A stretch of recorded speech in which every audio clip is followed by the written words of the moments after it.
Alright, greetings everyone, Gul'dan here again with another episode of Lore of Warcraft. We are continuing forward. We last talked about the arming of the Horde, which was basically, Orgrim wasn't actually armed. He's made some diplomatic forays with the Amani trolls. They've given him a stipulation upon which they would join the Horde, and we've talked a little bit about what he's letting Gul'dan live and hoping he can get some power out of him. So stay a while and listen to this one. It's called the Warlock's Gambit.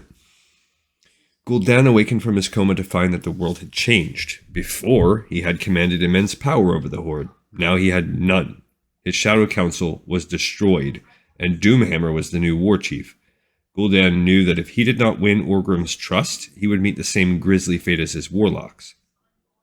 Gul'dan pleaded for his life, and he pledged his loyalty to the Horde. The Warlock promised Doomhammer that he would no longer seek to manipulate the orcs. He disavowed his connection with the benefactors who had taught the orcs fell magic, claiming that they had betrayed and abandoned him. The Warlock knew that his word was worth little more than dirt to Orgrim. He needed something more to win the Warchief's trust. Gul'dan saw that the Horde was desperate for power. Without it, the orcs would fail in the coming war against the humans. He told Doomhammer that he could create new warriors, ones who could stand toe-to-toe with humanity's spellcasters. Clerics and magi had proved to be troublesome opponents in the first war. Yeah, invisibility, healing, firestorm. Super annoying. And water elementals. From what human prisoners had told the orcs, nations like Lordaeron incorporated far more of these spellcasters into their armies than Stormwind had. Doomhammer didn't trust Gul'dan, but the Warlock was right. The Horde had no answer to human magic, especially after the Warchief had outlawed the use of fell energy.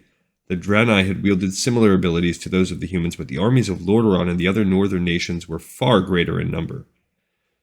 Yeah, that's true. You've killed all your Warlocks, so where's your tit for tat with that? Where's your balancing of the skills and your Necrolites?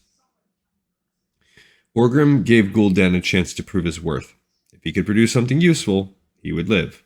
If he could not, the Warchief himself would be the one to end his miserable existence. Orgrim knew that leaving Gul'dan alive was a risk, but he believed that he could control the Warlock rather than become his accomplice and puppet as Blackhand had. Actually, there are no clerics in Warcraft 2. They don't join the front lines. And it is the ogres that bring ogre mages. That's how they compete. I think there's both ogres and ogre mages. I don't really remember. I think it's ogres and ogre mages that are what fully go up against the paladins. I don't remember if they get wizards.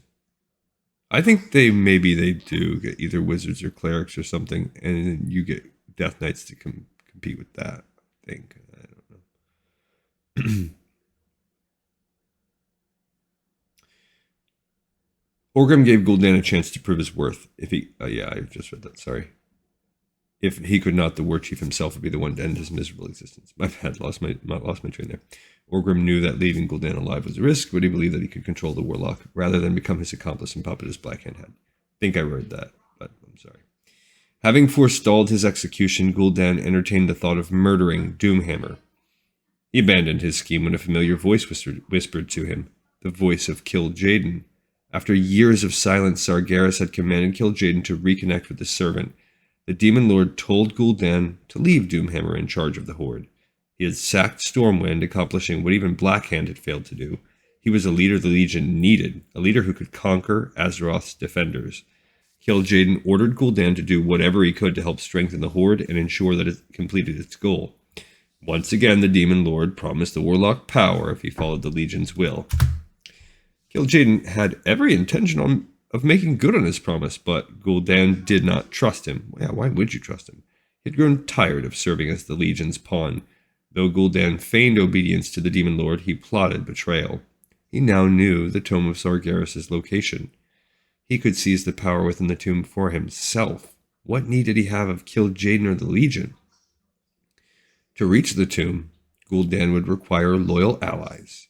He would need an army to protect him from the Horde's inevitable wrath when it learned of his intentions.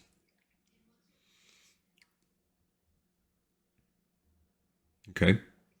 Gul'dan convinced Doomhammer to grant him permission to form his own clan, the Storm Reavers, and that is the clan, I believe, endgame for Warcraft 2. The Warlock claimed that he would keep his activities visible to the entire Horde, unlike when he had ruled over the Shadow Council and shrouded himself in secrecy. He and his clan members would be forced to fight on the front lines alongside the rest of the army. In truth, Gul'dan planned to use the new clan as a means to expand his influence and power. Doomhammer suspected as much, but he was confident he could stay one step ahead of Gul'dan. If the Warlock wanted a clan of his own, so be it. Orgrim would plant spies among the clan to keep watch on Gul'dan and his activities. There was another reason for Orgrim's decision. Opinion among the orcs had turned against Gul'dan and his use of fell magic, and no clan would accept him or his followers into its ranks.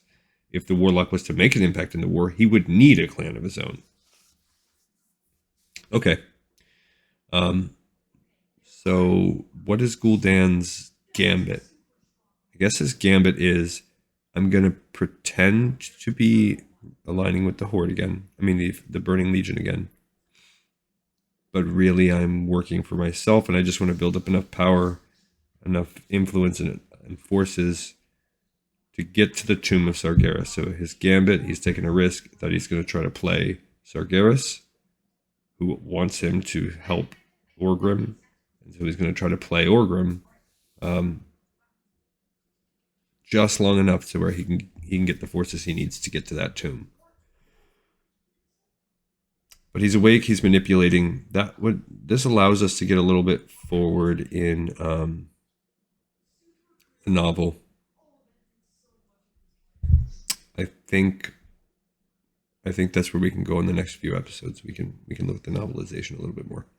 Okay, this one's in the pipes 5x5. Thank you so much for listening. I'll see you on the next episode of Lore of Warcraft.